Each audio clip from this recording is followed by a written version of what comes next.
हम made in China के हवाले से बात कर रहे थे कि प्राउडली पाकिस्तान कह रहा है कि हाँ हमारी तमाम ये चीज़ें मेड इन चाइना थी। सर कैसा है ये मैसेज कि जी कि हाँ जी मेड इन चाइना थी and we are proud of it?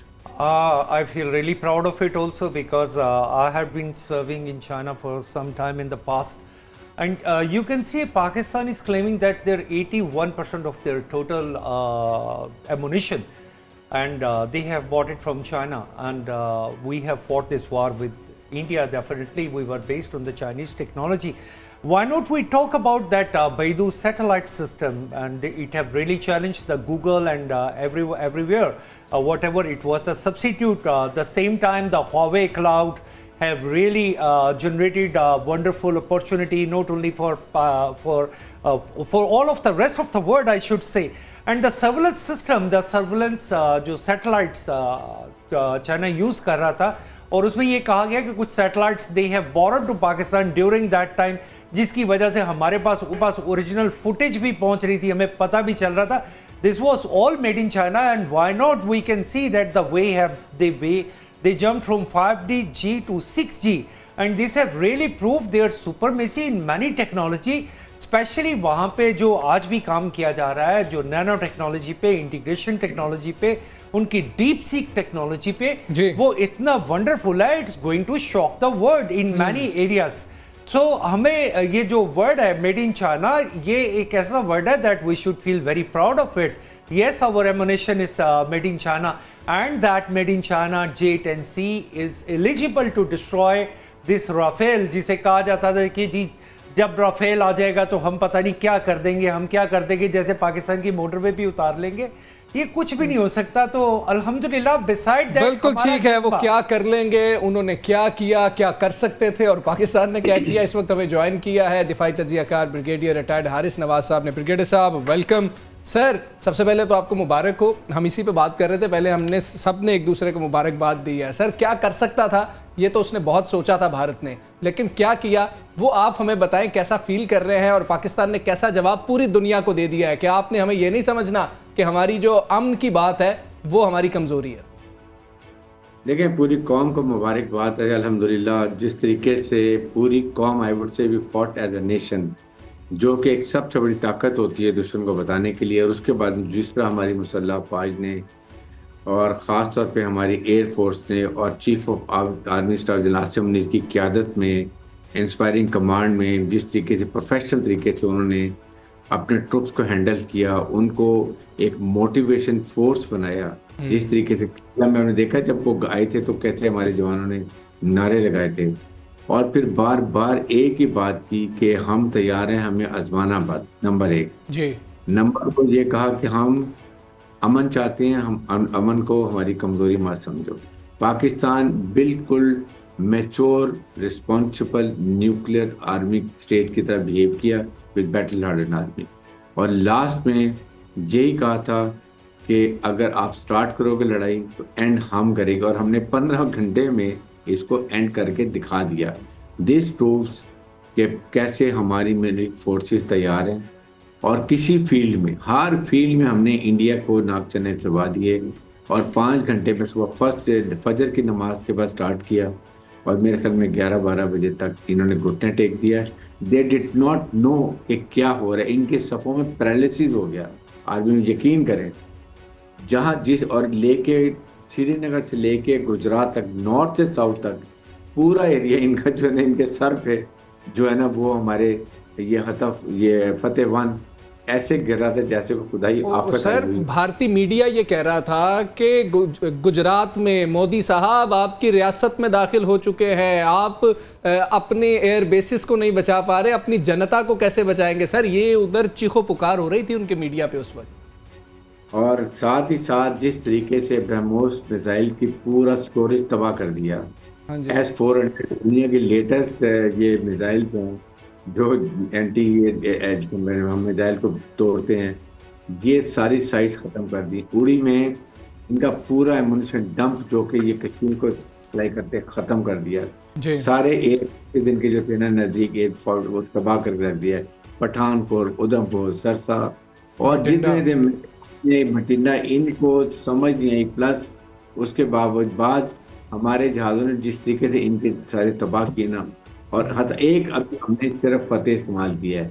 अभी फतेह 2 भी है, उसके बाद हमारे पास नसर भी है, फिर हमारे पास अबाबील भी है, हमारे पास अब्दाली भी है, हमारे पास उसके शाहीन बाद भी है। हतम है, शाहीन 1 2 3, और 4,500 किलोमीटर तक का एरिया कवर करते हैं। मीन्स जी इंडिया के 1 इंच, अगर अभी ये हम 1 2 और करते तो ये आप बताएं, उसके बाद इनका पूरा सिस्टम जैमिंग हो गया।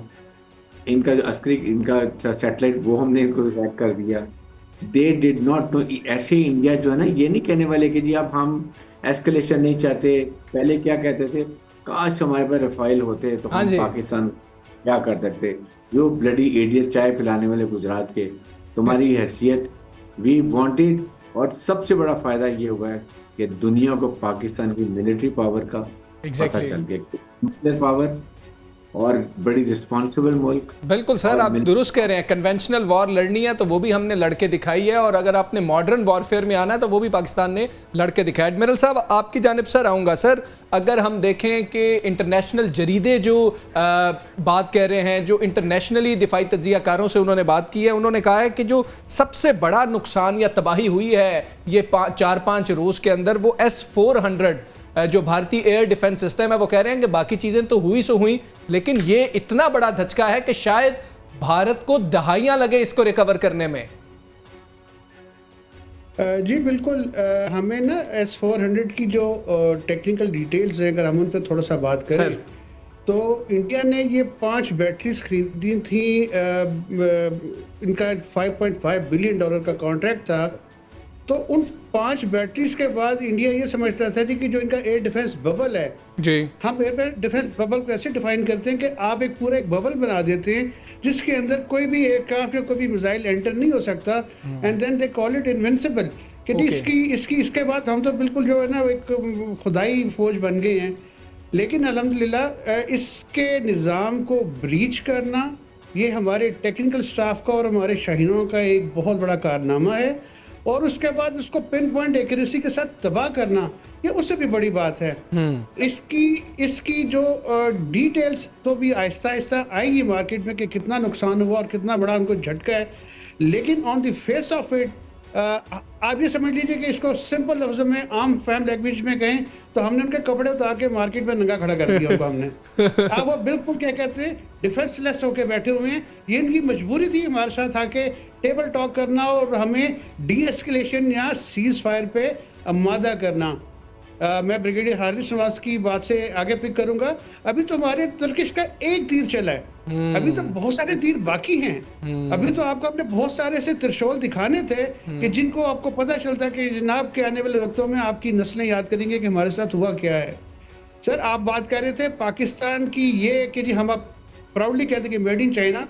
मैं खुद एक हेलीकॉप्टर पायलट हूँ, मैं चाइनीज हेलीकॉप्टर उड़ाता हूँ, और मैं अपनी कौम को यकीन दिलाता हूँ कि हमारे जो हवाबाज हैं, चाहे वो नेवी में हो, चाहे वो आर्मी में हो, चाहे वो एयरफोर्स में हो, यस हमारी एक पुअर मैन चॉइस है कि हम दुनिया की बेस्ट टेक्नोलॉजीज नहीं ले सकते, लेकिन जो टेक्नोलॉजी हमें मिली उसको हमने अपना लिया, उसको अपना ओढ़ना बिछोना बना लिया, और उसका बहुत अच्छा मुजाहरा हमने कल देखा कि जब हमारे शाहीनों ने जाके दुनिया की बेस्ट टेक्नोलॉजी को डिफीट किया। ये तो एक गेम चेंजर हो गया। आप यकीन कीजिए कि आज सुबह एक आर्टिकल मैं देख रहा था, तो उसमें वेस्टर्न जो जिसको मिलिट्री इंडस्ट्रियल कॉम्प्लेक्स कहते हैं, वो शटर हो गया कि अब तो ये जितनी भी गल्फ कंट्रीज हैं, they will cancel their contracts with the westerns and will go towards the Chinese market. तो ये सिचुएशन है सर। बिल्कुल ठीक है। ब्रिगेडियर साहब, आपकी जानिब आऊँगा। सर, ये सारी सूरत हाल हमने देखी, और अब सर हम डी एस्केलेशन की बात कर रहे हैं। मैंने पहले एडमिरल साहब से भी बात की थी डी एस्केलेशन के ऊपर। सर, डी एस्केलेशन का पॉइंट कितना इंपॉर्टेंट है, और सीज़ फायर की जब सर कल बात हुई थी तो एक गैर यकीनी की सूरत हाल बहरहाल सबके दिलों में थी, अपनी तरफ से नहीं थी, भारत की तरफ से थी कि वो ज़ुबान का पक्का नहीं है। सर, सीज़ फायर की पाबंदी करवाना, क्या अब ये अमेरिका की जिम्मेदारी है, और आपको लगता है कि वो ये निभाएगा? देखें, मेन सीज फायर हो गई है। ये जो बॉर्डर स्क्रिमिशेस है ना, जो ये अपने अभी खून जो जख्म चाट रहे हैं, ये it will 3-4 days to understand. वो भी कश्मीर में छोटे छोटे ये करते रहेंगे, उसकी हमें परवाह नहीं है। सेकंड ये कि ये यूएस ने ब्रोकट किया है with the support of I think Turkish and ये सऊदी अरब के साथ मिलकर, तो they will be responsible, they should guarantee कि ये इसमें कोई प्रॉब्लम नहीं होगी।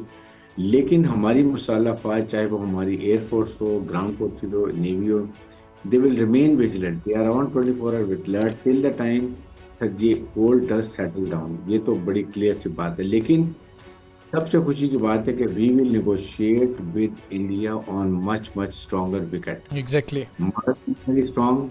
हमने इनके घुटने जड़े हैं, अब जिस घुटनों के बैठ के हमारे से नेगोशिएट करेंगे, they are on the weakest wicket. So हमें अब नेगोशिएशन के लिए अपने प्रॉपर टर्म TORs बना लेने चाहिए कि इंडस वाटर ट्रीटी के ऊपर इनसे आइंदा के लिए क्या बात करनी है। इन ये जो फॉल्स फ्लैग ऑपरेशन हर दूसरे दिन अपनी मर्जी का करते हैं, उस पर क्या करनी है, किस तरीके से कैसे इंक्वायरी होगी इंडिपेंडेंट बॉडी से।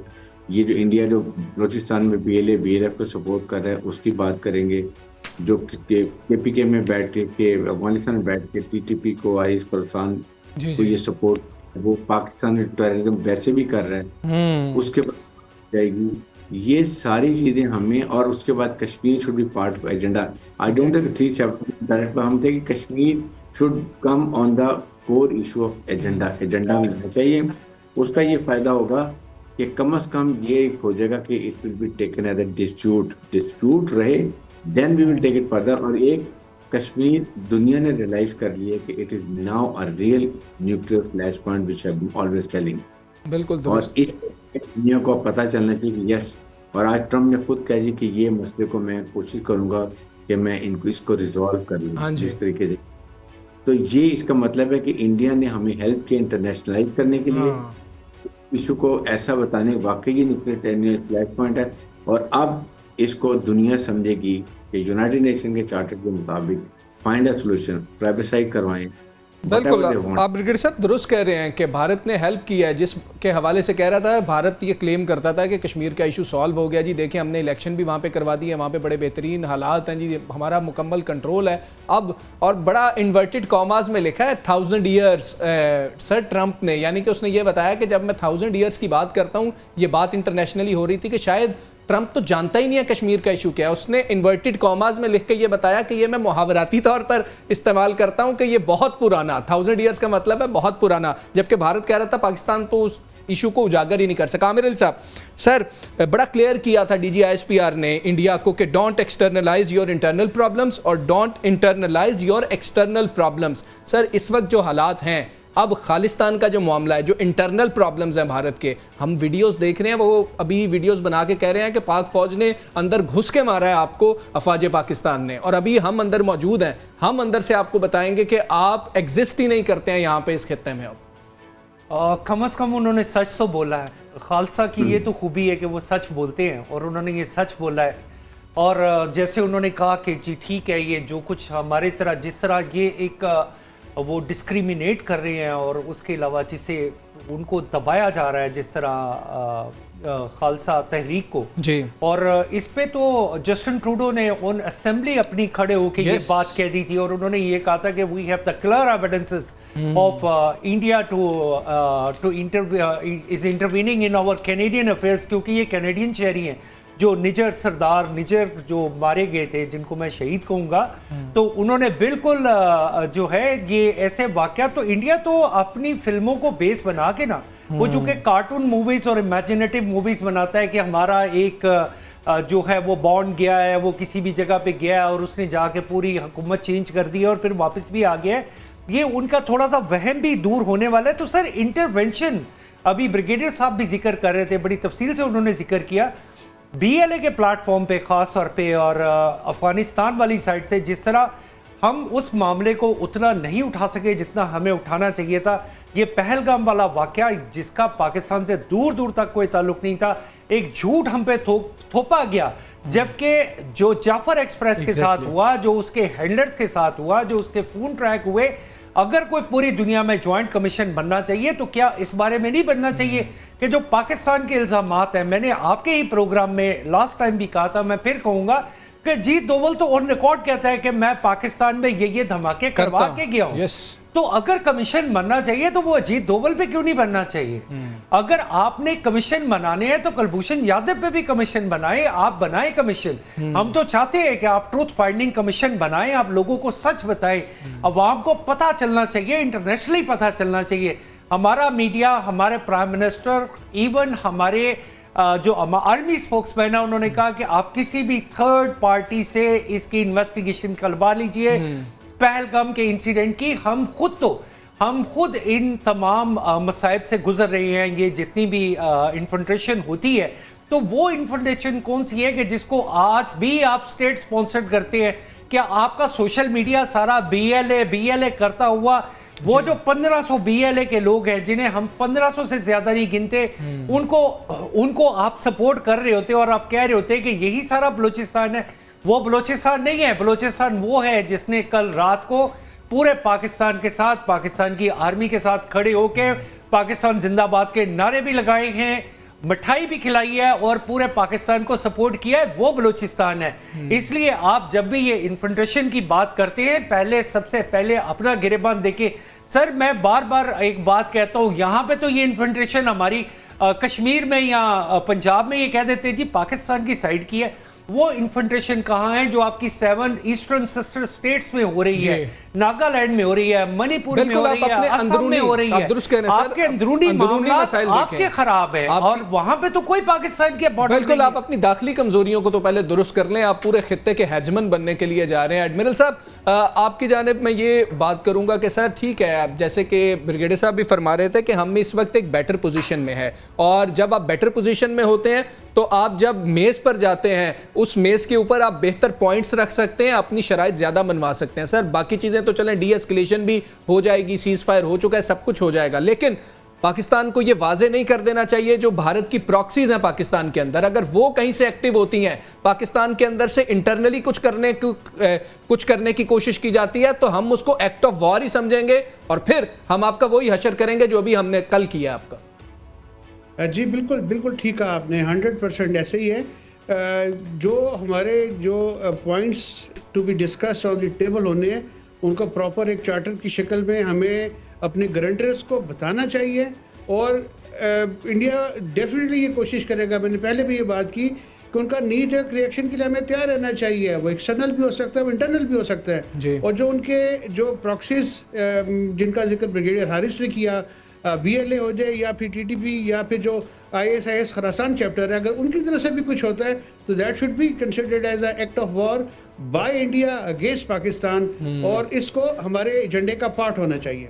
बिल्कुल ठीक। ब्रिगेडियर साहब, अगर हम देखें, बड़ी बात हो रही थी इस पे, हमने पहले भी 2-3 दिन बात की कि जी हमला क्यों नहीं कर रहे। पाकिस्तान ने हमेशा कहा, डीजीआईएसपीआर ने क्लियर किया कि ये हमने तय करना है। लेकिन सर, अभी भी मैं ये क्लियर करूं, मैं ये समझता हूं कि पाकिस्तान ने अभी भी भारत की ग्राउंड्स पे जाके हमला किया, अपनी ग्राउंड्स पे नहीं। हम तो वेट कर रहे थे, आपने रात को हमला किया, पाकिस्तान ने फौरी जवाब दिया। ऐसा नहीं है कि पाकिस्तान ने अचानक से आप पे हमला कर दिया, आपकी ग्राउंड्स पे आपको अंदर घुस के हमने मारा है और हमने आपकी ये हालत कर दी है। तो सर, आप समझते हैं कि अभी भी भारत तैयार था, हमने तो जवाबी हमला किया आपके ऊपर? देखें, भारत ने हमें बहुत प्रोवोकेशन की, और यही वो चाहता था कि हम प्रीएम्प्ट करें, हम जाएं और वो फिर दुनिया को बताया देखो पाकिस्तान ने हमारे पे हमला कर। सो हमने बड़ी अपनी स्ट्रैटेजी सही रखी, और इंडिया ने पहले कश्मीर में गया, वहाँ पर उसके हमने जहाज मार लगाई, फिर उसने अपने मिसाइल इंटरनेशनल बॉर्डर ला के हमारे मुरीदके में, भावलपुर में, सब जगह सिविलियंस को शहीद किया, वो भी किया। We kept quite because India was violating all Geneva section 51। उसके बाद उसने ड्रोन मारने शुरू कर दिए, अगेन हमने उनके गिराने शुरू किए, but we do not react. फिर उसके बाद उसने एक नई शुरू की कि पाकिस्तान ने F-16 ने जाके हमारे एरिया में गया और हमने उसको गिरा लिया, पायलट पकड़ लिया। 2 JF-17 जो थंडर हैं वो हमने गिरा लिए। उसके बाद हमने कराची का पोर्ट, हमने इंडिया का, पाकिस्तान का कराची पोर्ट पूरा। Sir sorry to cut you, sir नहीं Karachi port, sir Lahore port. उन्होंने कहा कि हमने लाहौर की बंदरगाह पे हमला कर दिया और लाहौर की बंदरगाह फतह कर ली। हमारे कोटा में फलां हो गया, ये हो गया। And then they started firing missiles. इन्होंने कराची में मारा, शोरकोट में मारा, ये हमारा इधर बुलारी में आए, फिर ये सारा। When they crossed all limit and you have all concrete proof, then Pakistan reacted. और उस वक्त डीजीएसपी ने कहा कि now we are coming, wait. Yes. और उसके बाद उनका हाल किया 5 घंटे में, उनको अपनी नानी भी याद आ गई, ये घुटनों के बल भी बैठ गए और उन्होंने जाके अमेरिका के हाथ पकड़े खुदा के लिए। फिर American spoke to Turkey and ये सऊदी अरब के जी प्लीज इनका मसला हल करें। उस बात फिर भी हमने यही कहा कि वी विल नॉट स्पॉट, अगर इंडिया ने दोबारा किया तो हम फेज 2 जो है ना इसका वो हम लॉन्च करेंगे और वो और हाई वैल्यू टारगेट्स पे जाएंगे। हमने इनकी एक एक वैल्यू टारगेट क्वांटिटी बनाई हुई है, ठीक है। अब मिशू ये है कि देखें, हमें ये कहना चाहिए, जो जैसे ये मालिक साहब बिल्कुल सही बात कर रहे थे, एक फॉल फ्लैग ऑपरेशन के ऊपर पहलगाम के ऊपर इन्होंने पाकिस्तान पर हमला कर दिया।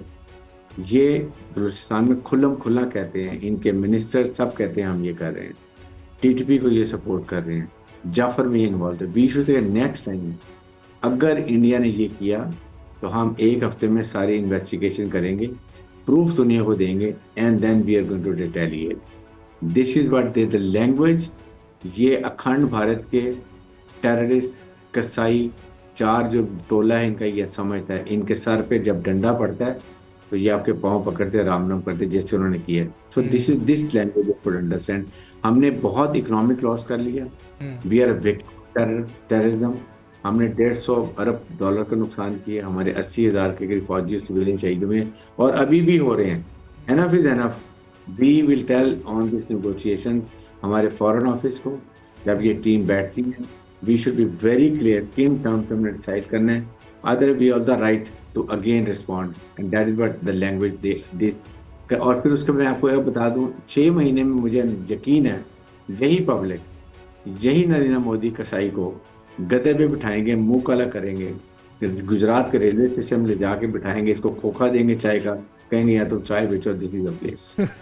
ठीक है ब्रिगेडियर साहब, साथ ही रहिए। आमिर साहब, आप इकोनॉमिक फ्रंट की भी बात कर रहे थे कि अगर हम इकोनॉमिक एक्टिविटीज़ को देखें तो भारत को बड़ा ख़तरा है पाकिस्तान से, कि पाकिस्तान की जो मईशत है वो मुस्तहकम होती जा रही है। लेकिन रॉयटर्स की जानिब से जो कल क्लेम किया जा रहा था, मैं कल के क्लेम की बात कर रहा हूँ, वो कह रहे थे कि तकरीबन $80 बिलियन से ज़्यादा कल सुबह तक उनको नुकसान हो चुका हुआ था।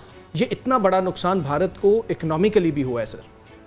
देखिए, भारत की इकॉनमी डेफिनेटली, चूँकि एक आबादी के लिहाज से बड़ा मुल्क है तो उनकी इकॉनमी का वॉल्यूम थोड़ा ज़्यादा था, लेकिन इसका एक बहुत बड़ा इम्पैक्ट जो बड़ी देर से CPEC, एक चाइना पाकिस्तान इकोनॉमिक कॉरिडोर, एक बड़ी देर से एक इसको ख़राब किया जा रहा था, इसको बार बार जो है डिरेल किया जा रहा था, और टेररिज्म के ज़रिए, और पूरी दुनिया में सिर्फ चाइनीज़ ही ऐसी नेशनलिटी थी कि जिनको पाकिस्तान में टारगेट किया जाता था, जबकि जर्मन, फ्रांस, अमेरिकन वो बिल्कुल आराम से यहाँ पे चल फिर रहे थे। और ख़ास तौर पे जो टारगेट किया जा रहा था वो इसीलिए किया जा रहा था कि अगर CPEC आज से 2 साल पहले एक्टिव हो गया होता उसका फेज़ 2, तो डेफिनेटली पाकिस्तान आज एक बहुत बड़े ट्रैक पे होता, फाइनेंशियल ट्रैक पे होता।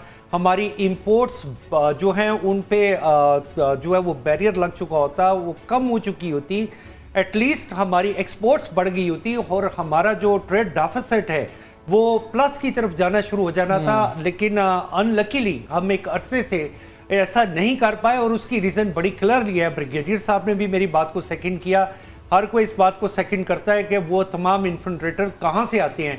अगर हमें डिप्लोमेटिक फ्रंट पे जाके बात करनी है तो हमें ये पॉइंट भी रेज करना चाहिए कि उन तमाम हैंडलर्स को जो यहाँ पे आते हैं और आके CPEC को डिस्ट्रॉय करने की कोशिश करते हैं, China Pakistan economic corridor, belt and road initiative, वो तमाम चीज़ें जो पाकिस्तान को फाइनेंशियल लॉन्चिंग पैड की तरफ लेके जा रही थी, why they are disturbing it? बिल्कुल ठीक है, वो क्यों इसको डिस्टर्ब कर रहे हैं, इसी हवाले से I'm very clear about my statement. Admiral साहब, आपकी जानिब आऊँगा। सर, हम बहुत से नुकसानात की बात कर रहे हैं जो भारत को हुआ है, भारत की मीडिया की क्रेडिबिलिटी का भारत को नुकसान हुआ है, मोदी हुकूमत के बयानिए का जो फ़ायदे के लिए मोदी ने किया था लेकिन उल्टा पड़ गया, उसका नुकसान हुआ। हमने इकनॉमिक जो उनको नुकसान हुआ उसकी भी बात कर ली, दिफाई नुकसान की भी बात कर ली। सर, एक बहुत बड़ा नुकसान हुआ है। भारत अपने आप को हेजमन समझता था, वो समझता था कि यहाँ पर इस खित्ते में मेरी हेजमनी कायम है, मैं एक बालादस्त कुव्वत हूँ। आप क्या समझते हैं सर, इस सोच को कितना नुकसान पहुँचा है भारत के लिए भी, और वो दीगर ममालिक जो ये वाकई समझते थे कि हाँ इस खित्ते में अगर हेजमनी कायम है, कोई हेजमन है तो वो भारत ही है?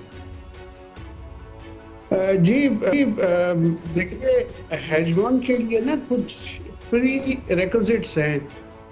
अगर आप थ्योरेटिकली बात करें तो एक हेडमैन जो है वो उसके लिए एब्सोल्यूट पावर होना और उसके बाद फिर उस पावर की एप्लीकेशन करना वो बहुत ज़रूरी है। इंडिया ने एक वक्त के साथ अपने बहुत सारी इन्वेस्टमेंट्स की और इलाके में एक अपना जिसको कहना चाहिए कि बदमाश बनने का रोल अदा किया। मैं इसको वैगाबॉन्ड काइंड ऑफ रोल कह सकता हूँ, लेकिन वो उसमें बुरी तरह नाकाम हुए। देखिए अब तो श्रीलंका भी उसको मुंह नहीं लगाता, अब तो बांग्लादेश ने इनको क्या कहते हैं वो आंखें दिखाना शुरू कर दी, और आई एम श्योर कि अगले 2-4 दिनों में नेपाल और भूटान भी इसको आंखें दिखाएंगे। होता क्या सर कि एक किसी भी हेज बॉन्ड के लिए जब तक वो एप्लीकेशन ऑफ फोर्स ना हो, जब तक वो उसको इस्तेमाल ना कर सके, तो वो फिर एक नाम का ही बदमाश रह जाता है। अल्हम्दुलिल्लाह पाकिस्तान ने उनको वो ठीक है। आपसे इमरान नासिर साहब हम दोबारा बात भी करेंगे और थोड़ा सा सिग्नल्स का शायद इशू है, उसको भी हम कोशिश करते हैं कि वो ठीक हो। हमें इस वक्त ज्वाइन किया है air vice marshal retired Ejaz Mahmood साहब ने। एजाज महमूद साहब सर बहुत शुक्रिया आपका। सर आपको मुबारक हो। सर हम आपसे ये सुनना चाह रहे हैं कि पहले भी हमें आके बताया था DGISPR के साथ जब फ़ज़ाइया के नुमाइंदे आए थे, ऑफिसर आए थे, उन्होंने बताया था कि ये तारीख़ का फ़ज़ाई कॉम्बैट सबसे बड़ा कॉम्बैट हुआ है। और अब जो हुआ, कल जो हुआ सर, उस हवाले से हम आपसे पूछना चाह रहे हैं ये मुश्किल कितना था और किस तरीके से आप समझते हैं कि ये जवानों ने जुर्रत का मुजाहरा किया है? बहुत शुक्रिया जी। पूरी कौम को मुबारक हो, आपको भी मुबारक हो, और हमें अल्लाह का शुक्र अदा करना चाहिए कि अल्लाह ताला ने हमें सुरखरू किया। जहाँ तक इस एरियल या एयर पार वॉर की बात है, ये मॉडर्न हिस्ट्री में ये सबसे बड़ी एयर पार एप्लीकेशन है जी। सबसे बड़ी इस सेंस में कि इससे पहले 1990 से लेके तो टिल रिसेंट बहुत एयर पार इस्तेमाल हुई मुख्तलिफ कॉन्फ्लिक्ट्स में, गल्फ वॉर में, गल्फ वॉर 2 में, अफगानिस्तान, सीरिया, लीबिया वगैरह। लेकिन वो सारा वन साइडेड अफेयर होता था, जहाँ पे पूरी दुनिया की एयर फोर्सेस इकट्ठी हो गए, वो एक बिल्कुल जो है ना कमजोर से मुल्क के ऊपर चढ़ जाती जी। इस दफा ये पहली दफा हुआ है कि दुनिया की 2 बड़ी एयर फोर्सेस आपस में लड़ी हैं। एक एयर फोर्स जिसके पास दुनिया के बेहतरीन जहाज थे, 850 के करीब फाइटर्स थे, और दूसरी वो एयर फोर्स जिसके पास बहुत अच्छे जहाज थे लेकिन दुनिया के बेहतरीन पायलट्स थे जी। तो आखिर फतह उसकी हुई जिसके पास बेहतरीन मशीन और बेहतरीन पायलट्स थे। तो अल्लाह ने पाक फ़ज़ाइया को ये टोटल विक्ट्री दी भारत के ऊपर। बिल्कुल बिल्कुल सर, आप हमारे साथ ही रहिए। ब्रिगेडियर हारिस नवाज साहब भी हमारे साथ मौजूद हैं, वो कुछ कहना चाह रहे हैं, उनको शामिल गुफ्तगू करते हैं। जी ब्रिगेडियर साहब। आई थिंक देखें ये जिस तरीके से ऑपरेशन हुआ है ये एक मिसाल है, यकीन करें। और ऑल 3 आर्म्स की, ख़ासतौर पे एयर फोर्स की, ग्राउंड फोर्सेस की और नेवी ने ब्लॉकेट में, अगर अब याद हो कि इंडियन नेवल शिप जो विक्रांत है, इन्होंने मूव किया था बाहर, लेकिन नैन जब एंटी शिप मिसाइल लोड करके इंडिया को ये पता चला कि they are moving, they just went to the doctor, और अभी तक वहीं में बैठा हुआ है। ये इतने डरपोक हैं, फिर इनको ज़ाहिर है कि नेवल ब्लॉकेट नहीं करने दिया गया। तो इस तरीके से ये 5 जहाज़ गिराए हैं जैमिंग करके, और फिर आपके जो हमारे PL-15 जो मिसाइल लगा के, जैसे MM आलम की जो 5 के 1 मिनट में उन्होंने 1.5 मिनट में 5 जहाज गिराए, दुनिया की एयर अकेडमी में सिखाया जाता है। आई एम श्योर कि आज के बाद ये जो हमारी एयरफोर्स का कारनामा है ना, ये भी दुनिया की अकेडमी में सिखाया बताया जाएगा कि किस तरह दुनिया के लेटेस्ट एयरक्राफ्ट को इनफेक्ट कर दिया गया, और वो बेबस हो कि अभी सिटिंग डक्स बैठे हैं अपने एयरफील्ड के अंदर, हैंगर्स के अंदर, सिर्फ एक हसरत से आसमान के, बिल्कुल हसरत से आसमान को देख रहे हैं। ब्रिगेडियर साहब, एयर वाइस मार्शल साहब से बात करेंगे। सर ये बताइएगा कि JF-17 थंडर की हमने वीडियो भी देखी जो जारी की गई, और फिर वो वहाँ पर जाता है और पूरी दुनिया ये कह रही है कि उस JF-17 थंडर ने, जिसकी वीडियो जारी की गई है, उसने इस जंग का सबसे बड़ा नुकसान भारत को पहुँचाया है S-400 के हवाले से। सर जी, मैं इससे पहले कि आपके सवाल का जवाब दूं, मैं जो ब्रिगेडियर साहब फरमा रहे थे, मैं बिल्कुल उनकी बात से मुकम्मल इत्तेफाक करता हूं कि हमें देखिए ये जंग का पैटर्न ऐसा था कि एयर पार फोर फ्रंट पे थी जी। लेकिन हमें अपनी नेवी का, हमें अपनी आर्मी का जो LOC से लेके तो छोड़ सेक्टर तक और पूरे पाकिस्तान के पहाड़ों से सेराओं तक जिन्होंने मोर्चे संभाले हुए थे और दुश्मन को रोके हुआ था, तो ये सबका एक आपस में सिनर्जी थी। और जब देखिए सिनर्जी होती है ना, तो फिर 2+2 4 नहीं होता, फिर 2+2 जो होता है ना वो 4.5 होता है। तो ये हम लोग जो है पीस टाइम में आपस में जॉइंट स्टाफ हेडक्वार्टर के इंस्ट्रक्शंस के मुताबिक हम लोग जो आपस में जॉइंट एक्सरसाइजेस करते हैं, एयर पावर आर्मी की एक्सरसाइजेस में हिस्सा लेती है, एयर पावर जो है नेवी की एक्सरसाइजेस में हिस्सा लेती है, फिर हम ट्राई सर्विसेज एक्सरसाइज करते हैं। तो और दूसरे हमारे जो सारे कमांडर्स हैं वो वॉर कॉलेजेस में और फिर खास तौर पे NDU में वो इकट्ठे जो है पूरा जो है ना नेशनल सिक्योरिटी कोर्स और वॉर कोर्स जब करते हैं तो वो एक दूसरे की जुबान समझते हैं, एक दूसरे का ज़हन समझते हैं। जी ठीक है सर। फॉर एग्जाम्पल, ठीक है ना, तो ये सिनर्जी जो है ना ये हमारा सेंटर ऑफ ग्रेविटी है और जाहिर है जज्बा ईमानी है पूरी कौम आरती की। बिल्कुल जज्बा ईमानी है, पूरी कौम फजाइया के साथ है, बहरिया के साथ है और हमारी बर्री अफवाज के साथ है। Air vice marshal retired Ejaz Mahmood साहब हमारे साथ मौजूद थे। सर बहुत शुक्रिया। एडमिरल साहब, एक अगर हम बात करें, हमने ये देखा है कि सिर्फ उनके मीडिया का मसला नहीं है, उनकी जो अफवाज की जानिब से फोर्सेस के जो तर्जुमान थी वो आ रही थी, वो भी जब बता रही थी कि जी कि ऐसा हो गया वैसा हो गया। कल जब उन्होंने ब्रीफिंग दी, उन्होंने पाकिस्तान के पता नहीं कितना नुकसान उन्होंने वहाँ पर गिनवा दिया। मैं झूठे बयानिए की बात कर रहा हूँ सर, वो इतने बौखलाए हुए थे कि उन्होंने ये बात कर दी, लेकिन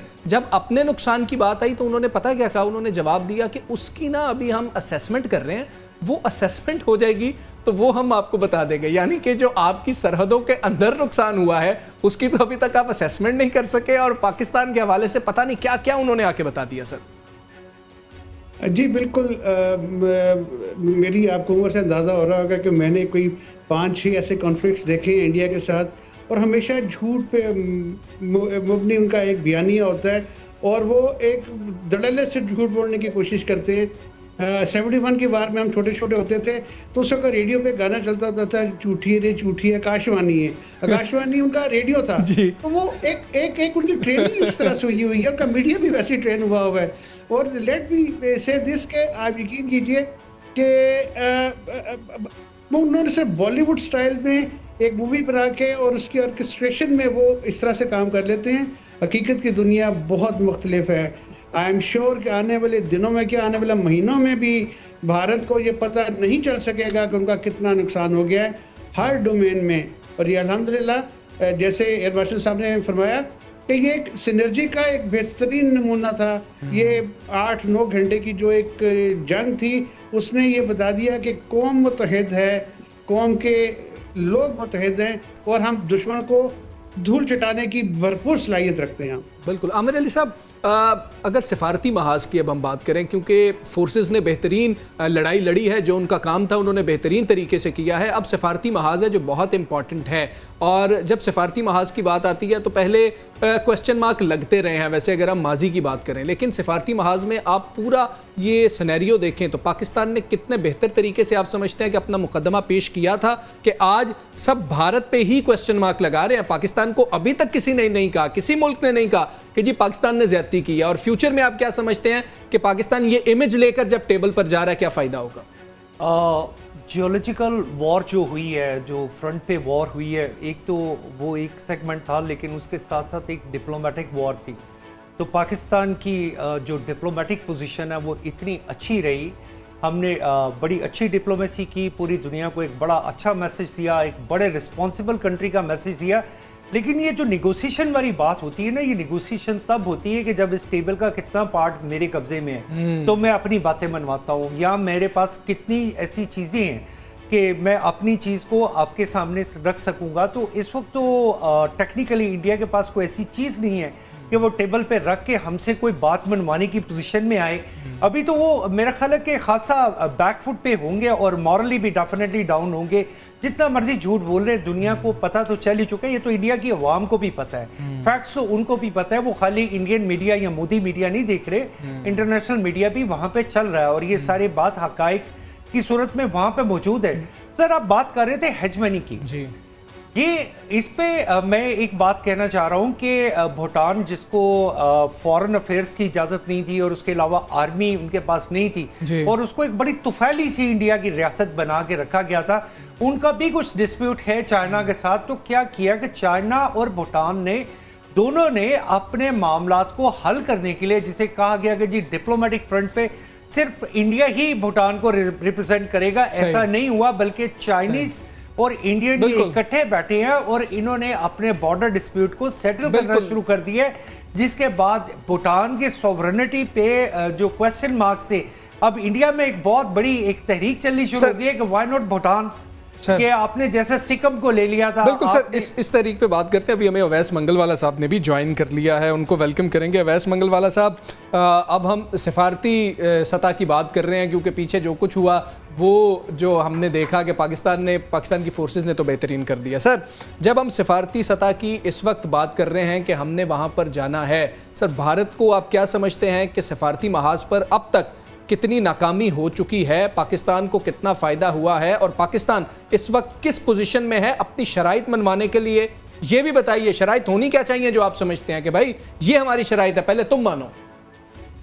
देखिए, जब कॉन्फ्लिक्ट का आगाज़ हुआ था तो जो मामला जो सबसे पहले भारत ने जो एक्शन लिया था वो ये था कि सिंध ताश मुआहदे को एकतरफा तौर पर उन्होंने मुअत्तल कर दिया था। तो सबसे पहली चीज़ तो ये है कि इस सिंध ताश मुआहदे के हवाले से पाकिस्तान के पास जो डिमांड्स होनी चाहिए कि इस मुआहदे को इस तरीके से एकतरफा तौर पर मुअत्तल नहीं किया जा सकता, और अगर मुअत्तल किया गया है एकतरफा तौर पर तो उसके खिलाफ अब क्या एक्शन होना चाहिए। क्योंकि देखें, इस पूरे मुआहदे का असर जो है वो पाकिस्तान के एग्रीकल्चर पर भी पड़ता है। पाकिस्तान का पानी जब जाहिर है रोका जाता है तो पाकिस्तान का एग्रीकल्चर डिस्टर्ब होता है, तो इस पूरे मामले को कंट्रोल करने की जरूरत है। दूसरी चीज जो हमारा सबसे बड़ा ट्रिगर पॉइंट है, वो ट्रिगर पॉइंट है कश्मीर। अगर कश्मीर का इशू ना होता तो हम 47 से लेकर आज तक एक दूसरे को इस तरीके से बार बार कॉन्फ्लिक्ट्स में ना जाते। तो असल मसला तो कश्मीर का ही है, और इस कश्मीर के मसले के हवाले से हम सब जानते हैं कि जी यूनाइटेड नेशंस कहता है कि जी प्लेबिसाइड करवाओ, वहाँ के लोग खुद फैसला करेंगे, वो लोग खुद तय करेंगे कि उन्हें पाकिस्तान के साथ रहना है या भारत के साथ रहना है। और हम सब जानते हैं कि उन लोगों की क्या आवाज़ है। उनके लिए जो नारा जो है कश्मीर बनेगा पाकिस्तान, वो हमारा नारा भी है और कश्मीरियों का नारा भी है। तो ये सबसे बड़ा इशू है। इस इशू को सॉल्व करना जो है वो बहुत इम्पॉर्टेंट है, लेकिन ये इशू ऐसा है नहीं कि जिसको इतनी आसानी से जो है वो इंडिया सेटल होने देगा। तो ये जो है सबसे इम्पॉर्टेंट चीज़ है। तीसरी चीज़ जो है इसी कश्मीर इशू से रिलेटेड कि जो इसका स्टेटस, स्पेशल स्टेटस खत्म किया गया था इंडिया की तरफ से आर्टिकल 370 रिवोक करके, उनका क्या स्टेटस हो सकता है, वो चीज़ भी इंटरनेशनली फोरम्स पर उठाई जानी चाहिए। फिर उसके बाद चौथी चीज़ जो कि पाकिस्तान की तरफ से इंटरनेशनल फोरम्स पर, डिप्लोमेटिक फोरम्स पर उठाई जानी चाहिए, वो है क्रॉस बॉर्डर टेररिज्म का मामला। क्रॉस बॉर्डर टेररिज्म के मामले पर हम ये भी जानते हैं कि भारत जो है वो किस तरीके से सिखों को कनाडा में कत्ल करवा रहा है, अमेरिका में उसने ये कत्ल करवाने की कोशिश की। तो ये जो हमारे पास ऐसे वाक़यात हैं जिसके अंदर सारी दुनिया जानती है और मानती है कि इंडिया मुलव्विस है, इन सबको उठाना चाहिए। बिल्कुल, वैसा साथ ही रहिए ब्रिगेडियर साहब। हम कुछ उतावले भी हैं और कुछ अंदर से कुछ लोग कोशिश भी कर रहे हैं कि किसी न किसी तरह से हम कोई अपना एजेंडा भी आगे फ्लोट किया करें। जैसे कि पहले हमें जल्दबाजी थी कि फौरी पाकिस्तान हमला क्यों नहीं कर रहा, फिर हमें जल्दबाजी थी कि पाकिस्तान को चाहिए कि ये कर दे, पाकिस्तान वहाँ पर ये कर दे, पाकिस्तान उनके डैमों पे हमला कर दे। मतलब कि हर पाकिस्तानी दिफाई तजियाकार तो बहरहाल है, हम जहाँ पर भी चले जाएं उनके पास सोल्यूशन ऑफ वॉर है। अब सर कल से ये बात हो रही है कि DG ISPR अभी तक क्यों नहीं आ रहे, अब वो ब्रीफ क्यों नहीं कर रहे। सर 7:15 पर आएंगे और साथ फ़ज़ाइया और हमारे बहरी जो अफसर हैं वो भी वहाँ पर मौजूद होंगे। सर इस हवाले से कहिएगा कि लोगों को बताएं कि इतना टाइम क्यों चाहिए होता है और सेंसिबल ममालिक, सेंसिबल अफवाज क्या फैसले कर रही होती हैं। देखें, ये एक बहुत ही इम्पोर्टेंट होता है कि एक आपने देखें DG ISPR ने अपनी कौम को लम्हा व लम्हा दिन में 3 दफ़ा एग्जैक्टली बताया व्हाट वाज हैपनिंग जी, व्हाट इंडिया वाज डूइंग, हमने उसका क्या जवाब दिया है और हम आगे का अमल क्या करने वाले हैं। हमने यहाँ तक कहा कि हम जब जवाब देंगे तो जो इंडिया ने स्टार्ट किया हम उसको एंड करेंगे, और हर दफ़ा ब्रीफ किया। आप वहाँ पर देखें, एक लेफ्टिनेंट कर्नल एयरफोर्स के ऑफिसर, एक मिलिट्री के ऑफिसर, ये टोटल वो ब्रीफ कर रहे थे। जी। उसके बाद अभी जिस तरह रात को उन्होंने आके 4 बजे कहा कि आज इंडिया ने मिसाइल किए, ये ऐसे किए, ऐसे किए, they have done everything, so now wait what is going to do, immediate आधे घंटे के बाद वी स्टार्टेड आउट। आज उन्होंने तमाम ये पूरे 24 घंटे में इंफॉर्मेशन ली होगी, तीनों सर्विस ने बैठ के हर तरह से इंटेलिजेंस गैदरिंग की होगी, उसकी डीब्रीफिंग हुई होगी तमाम सर्विस जॉइंट सब हेडक्वार्टर के अंदर। उसके बाद अब उन्होंने फाइनल प्लान बनाया और हमने कैसे बताने के टोटल राइट फ्रॉम जिस दिन से 22 से जब से ये पहलगाम का इंसिडेंट हुआ, क्या क्या हुआ, व्हाट ऑल डिड, हमारे क्या कॉन्ट्रैक्शन थे, और उसके बाद अल्टीमेटली किस तरीके से हमने ये 5-6 घंटे में ऑपरेशन किया और उसको घुटनों में लेकर आए, एंड व्हाट आर फ्यूचर आइंदा के लिए। कब ये मीटिंग हुई सीज फायर की, और उसमें जनरली दे विल नॉट से कि क्या देख के वो वर्किंग आउट TORs क्या होंगे। तो ओवरऑल आवाम को हमेशा याद रखें, जल्दबाजी इज वेरी हार्मफुल। हमने इंफॉर्मेशन वायलेशन की कर ली थी। We are solid reason tell the world that Pakistan was just suppressor, they are the aggressors. उन्होंने ये किया तो मजबूरन जो है वो हमें अपनी आवाम के लिए, अपने खास शहीद बच्चों के लिए हमें ये करना पड़ा, और फिर भी हम नहीं गए किसी सिविलियन टारगेट पे। हमने सिर्फ मिलिट्री टारगेट्स को हिट किया और किया fire for effect. We what we wanted to achieve, we achieve 5 hour and we got Indians to the knee, and अब इसके बाद ये हमारी नेक्स्ट स्ट्रेटजी होगी। But we are ready, we will not relax. हमने अपनी नंबर 2 जो कॉन्फिडेंसी तैयार रखी हुई है। If ever India we are going to dispute again with more might, with more economic losses. जी, we are ready, we are not relaxed. Admiral साहब, मैंने आपसे यही जानना है कि कल जिस वक्त कुछ फेक न्यूज़ आ रही थी, लोग अपनी तरफ से हिजान की एक कैफियत में सबको मुब्तला कर रहे थे, कुछ पुरानी वीडियोस लगाई जा रही थी और कहा जा रहा था कि जी देखें अब फलां शहर में ये हो गया, फिर उन्हीं लोगों ने उसकी तरदीद भी की। सर, लोग ये समझते हैं कि जब सीज़ फायर हो गया और उसके बाद अगर भारत ने किया तो हम जैसे खामोश बैठे हुए हैं, हमारी फोर्सेस जैसे वापस आ गई हैं। सर, उनको एक पैगाम दीजिए आवाम को कि सीज़ फायर हो गया है, ठीक है, सब कुछ हो गया है, लेकिन फोर्सेस उतनी ही चौकन्नी है। जी बिल्कुल, मैं तो ये कहूँगा जी फोर्सेस पहले से ज़्यादा चौकन्नी है, क्योंकि हमारा जो दुश्मन है वो बहुत मक्कार और अय्यार है। वो चाणक्य का फ़लसफ़ा फॉलो करता है जो कि झूठ पे मबनी होता है। तो हमें किसी भी तौर पे उनके इस झूठ के जाल में नहीं आना चाहिए। और मैं मिसाल देता होता हूँ जी कि 99 में कारगिल के बाद इन्होंने जो एक भोंडी सी कोशिश की और एक हमारे जहाज़ को गिरा दिया, वो इसी एक कॉम्प्लिसेंसी का नतीजा था। हमें कभी भी कॉम्प्लिसेंट नहीं होना जब तक कि हर चीज़ नॉर्मलाइज नहीं हो जाती।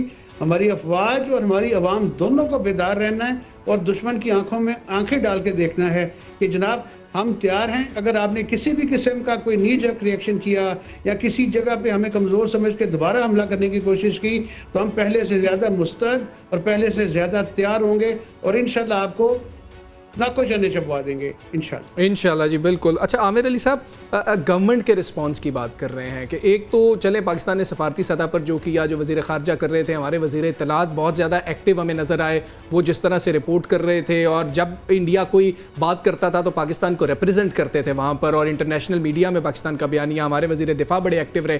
फिर हमारे लोग वज़ीर आज़म से बहुत ज़्यादा एक्सपेक्ट करते रहे हैं कि जी वज़ीर आज़म भी शायद बार बार आके बात करें और शायद मोदी साहब का जब जिक्र करें तो मोदी साहब को साथ 2-3 गालियां भी निकाल दें। ये एक्सपेक्टेशंस मतलब कि हमें करनी चाहिए पाकिस्तानी होने की हैसियत से? नहीं, ऐसा नहीं होता। देखिए, कुछ भी है, कुछ डिप्लोमेटिक नॉर्म्स होते हैं, कुछ आदाब होते हैं, उसको पूरी दुनिया को फॉलो करना पड़ता है। और स्पेशली जब आप असेंबली के प्लेटफॉर्म पे होते हैं तो आपको अपनी ज़ुबान पे काफ़ी कंट्रोल होना चाहिए।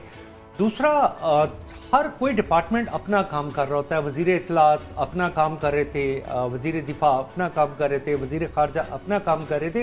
ये ज़रूरी नहीं होता कि आपके प्राइम मिनिस्टर हर 2 घंटे बाद किसी चैनल पे आएँ और आके आपको ये बताएं कि अब ये यहाँ से हम यहाँ तक आ गए।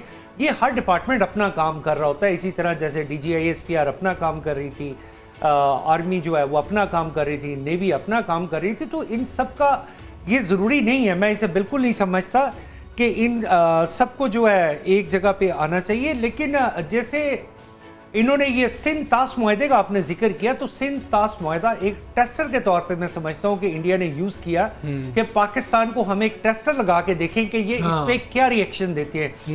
तो आपकी गुफ्तगू में मैंने, जैसे मंगलवाला साहब भी इस पे गुफ्तगू फरमा रहे थे, तो मैंने इसको ऐसे ही देखता हूँ कि उन्होंने सिर्फ एक टेस्टर लगाया आपको, जिसका मतलब ये है कि अगर आप उन्हें स्ट्रॉन्ग रिएक्शन देंगे तो डेफिनेटली पूरी दुनिया में गारंटर्स मौजूद हैं उसके, ऐसे मुआहदे ऐसे वायलेट नहीं किए जा सकते। इसकी वायलेशन का मतलब ही एक्ट ऑफ वॉर। सर उन्होंने टेस्टर लगाया, अच्छा खासा करंट, उनको अच्छा खासा झटका वापस लगा है और उस झटके को अभी तक जो है वो महसूस कर रहे हैं। वो जो एक्ट ऑफ वॉर है वो तो ऑलरेडी उनको रिवर्स कर चुका है। सर मंगलवाला साहब की तरफ जाना है, उनसे लास्ट कमेंट लेना है मैंने, आखिरी हमारे पास 1 मिनट है। मंगलवाला साहब, हमने पाकिस्तानी मीडिया देखा, भारतीय मीडिया देखा, लेकिन इस वक्त पूरी दुनिया इंटरनेशनल मीडिया देख रही है। सर आप कल से मॉनिटर कर रहे हैं, इंटरनेशनली मीडिया पे आपने क्या देखा है कि इस वक्त वहां पर भारत की क्या पोजीशन है और पाकिस्तान की क्या पोजीशन है? इंटरनेशनल मीडिया का पॉइंट ऑफ व्यू क्या है सर?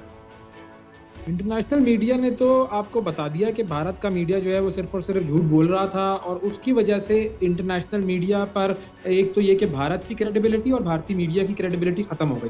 दूसरी चीज़ ये कि इंटरनेशनल मीडिया ने ये भी बता दिया कि पाकिस्तान ने जिस तरह का रिस्पॉन्स दिया है वो रिस्पॉन्स कोई भी एक्सपेक्ट नहीं कर रहा था, and it was a strong response. जो निक रॉबर्टसन की आपने देखा होगा CNN पर उस इंटरव्यू में उन्होंने पूरा बताया कि किस तरीके से भारत जो है वो एक तरीके से उसने पांव पकड़ लिए अमेरिका के कि अब सीज फायर करवाओ, क्योंकि पाकिस्तान के जो मिसाइल हैं अब वो हमसे बर्दाश्त नहीं हो रहे हैं। इंटरेस्टिंगली इस वक्त मेरे सामने इंडियन एक्सप्रेस का एक आर्टिकल है, और इंडियन एक्सप्रेस के आर्टिकल की हेडिंग है cease fire is the right decision but India must stay vigilant about Pakistan's next moves. अब यही चीज आप रिवर्स कर लीजिए, cease fire is the right decision but Pakistan must stay vigilant about India's next moves. क्योंकि देखें, एक शरारत करने वाला जो है, तंग करने वाला जो है, जिसके जहन में हमेशा कोई ना कोई शरारत चल रही होती है, वो कुछ ना कुछ करता है। और हमें याद है